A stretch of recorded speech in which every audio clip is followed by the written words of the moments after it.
Assalamu alaikum, dear friends and fellows. How are you? I welcome you here on my training channel. My name is Abdul Khalik. Dear friends, look, there are people here and there around us as well who are seen developing, making progress, achieving their goals, and of course becoming prominent in the society. So definitely these people have certain qualities. So my dear friends and fellows, those qualities could be several, but above all the quality what they are having is that of a strong mind. They people are mentally strong people. They are not a person of the weak mentality at all. They are the person of very strong mentality, because they are like the wrestlers. Why? Because look upon the wrestlers, they are very very strong physically. Of course they do have the good mind as well, but primarily they have to work a lot. They have to work a lot and work a lot upon their physical fitness, upon their physical strength, upon their muscles. So that is how they become so much good in the arena, in the field, and that is how they succeed in achieving so much. So my dear friends and fellows, I think that if at all there are certain people in the world today around us, in our own town and society, they are developing, they are progressing, they are moving forward, they are achieving so much. So definitely these people have certain qualities, and the best quality, the top quality of all what they are possessing, is that a mentally strong person. So I think being able to succeed well here in this life, the most important thing which all of us need is to become a mentally strong person. So this is the reason that we have made it a topic of today's discussion. And after trying to avail the research of other people, those who have conducted the research on the subject, we have come to a conclusion that there are only four items which are essential, which are the pillars of being a mentally strong person. If at all I or you or someone else, we want to become a mentally strong person, I think that we need to understand, and of course we need to practice the four of these things. And by doing the four of these things, I believe that I shall be able to, you will be able to, all of us will be able to succeed and prosper, achieve whatever we want to achieve, and of course weather the tough situation and overcome the difficulties, the challenges which we are facing at the moment. And maybe we are somewhat embarrassed at the moment, but once we become mentally strong person, we shall definitely be able to do all what we are unable to do at the moment. So there are only four things. Now let's go toward the four of these things. The first of all, it is practice self-awareness and mindfulness. The practicing of self-awareness, we need to become aware about ourselves, and there is a way to do that. And what is the way to do that? There is a SWOT analysis, and SWOT analysis says S mean strength, and then O mean opportunities. What are my strengths and what kind of opportunities I may expect, I may get, and then what are my weaknesses and what are the threats to me because of my weaknesses. That is how we can become self-aware. Also, our thoughts, our emotions, our behaviors enables us to recognize our thinking, our thoughts, our emotions, our behaviors enables us to recognize our thinking patterns, make clear-eyed assessments of of of situations, make clear-eyed assessments of situations, and respond thoughtfully rather than reactively. So dear friends, it is not complicated at all.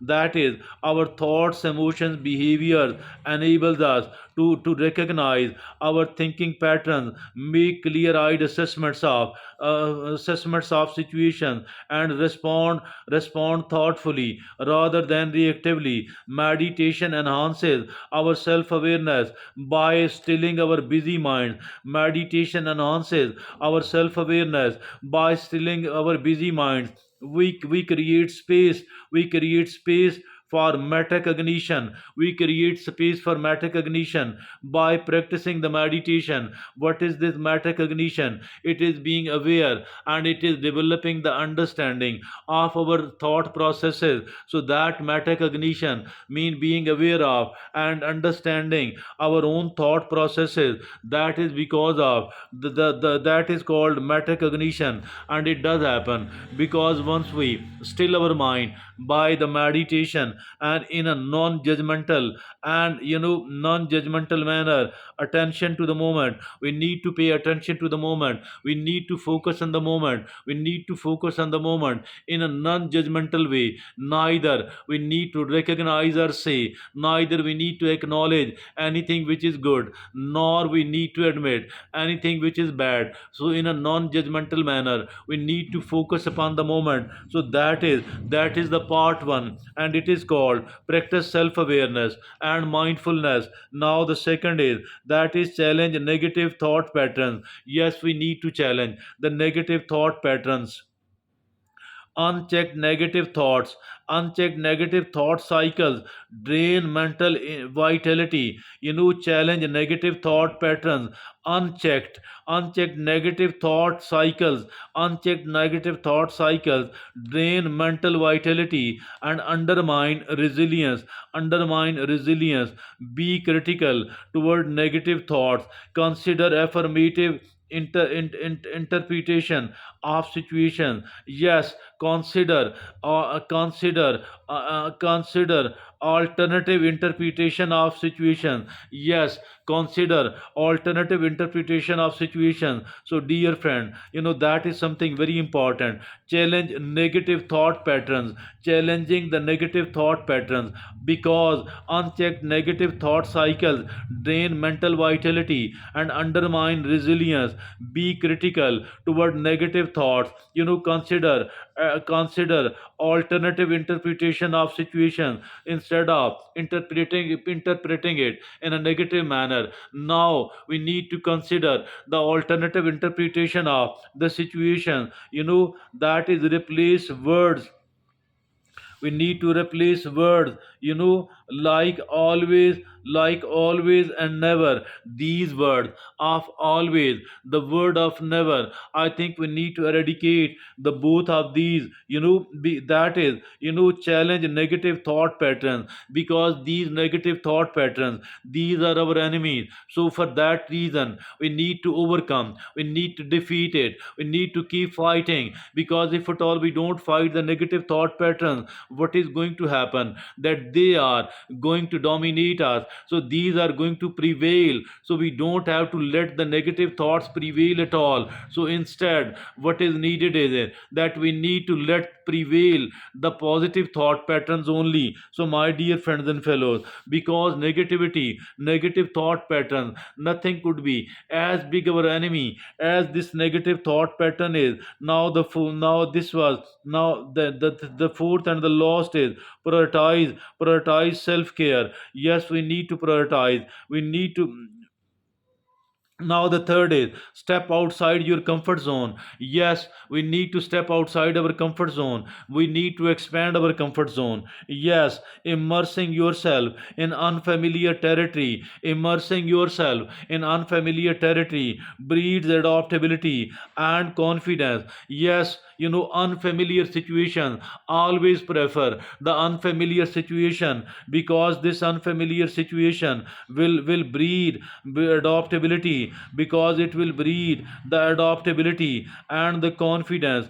Immersing yourself in unfamiliar territory breeds adaptability and the confidence. We need the two of these things in a desperate way, the adaptability and the confidence. And the solo travel can provide us continue expanding the boundaries, continue expanding the boundaries. Solo travel is the best thing. The solo travel is the best thing for expanding our comfort zone, for stepping out of the comfort zone. Now the fourth and the final is prioritize self care. Yes, prioritizing of the self care and health healthy coping strategies. Prioritizing the self care and healthy coping strategies consistently caring for body, consistently caring for your body and your mind, prioritizes mental stamina, fortifies mental stamina, prioritize self-care and healthy coping strategies, consistently caring for your body and consistently caring for your mind fortifies mental stamina to weather turbulent periods. So dear friends and fellows, I think that is extremely important. Prioritize self-care and healthy coping strategies, consistently caring for your body and your mind fortifies mental stamina to weather turbulent periods, make certain very firm habits of yours, certain very strong habits of yours, and one of them may sleep, the naked in the neck, and the second is nutrition, and the third is physical movement, the fourth is social connection, the fifth is stress management, and reflection is the sixth one. These are the pillars of your routine. These must be the six pillars of your routine if at all you want to take care of yourself. First one is sleep, the second is nutrition, the third is physical movement, the fourth is social connection, the fifth is stress management, and the sixth is reflection, reflecting upon what did I do right, what did I do wrong, what to do next, how to correct the situation. So these are the six pillars of your routine. Be vigilant about healthy coping mechanism. Be vigilant about healthy coping mechanism. Start listing activities that energizes you and those depleting your resources as well, so reserves as well. Start listing activities that energizes you and those depleting your reserves. So dear friends, these are the four things. Let's have a very quick revision of all that. First of all, for the mental strength, to be a very mentally strong person, let's understand the four of these things. The first one is practice self-awareness and mindfulness. Our thoughts, emotions, behaviors enables us to recognize our thinking patterns, make clear-eyed assessments of the situation and respond thoughtfully rather than reactively. Meditation enhances self awareness by stilling our busy minds. We create space for metacognition, non judgmental attention to the moment. Now, the second is challenge negative thought patterns. Unchecked negative thought cycles drain mental vitality and undermine resilience. Be critical toward negative thoughts. Consider alternative interpretation of situations. Replace words like always, like never. These words must be eradicated. Now the third is step outside your comfort zone. Expand your comfort zone. Immersing yourself in unfamiliar territory breeds adaptability and confidence. Solo travel. Continue expanding the boundaries. Solo travel is the best thing, the an ideal thing for stepping out of the comfort zone. Now the fourth is prioritize self-care and healthy coping strategies. Prioritize self-care and healthy coping strategies. Consistently caring for body and mind fortifies mental stamina to weather turbulent periods. Make certain things as a very firm routine of yours, like sleep, like number one sleep, number two nutrition, number three physical movement, number four physical social connection, number five stress management, and number six is the reflection. So that is prioritize self-care. These six are the pillars of your routine. Be vigilant about healthy coping mechanism. Start listing activities that energizes you and those depleting your reserves. So these are only the 4 points which makes us a mentally strong person. I think this today's discussion was extremely beneficial. We need to internalize each and every word we have spoken and discussed today, because this will make us a mentally strong person. Being a mentally strong person, I think it can work wonders, and it can give us a lot what otherwise we are missing, we are so desperate to get. Thank you very much.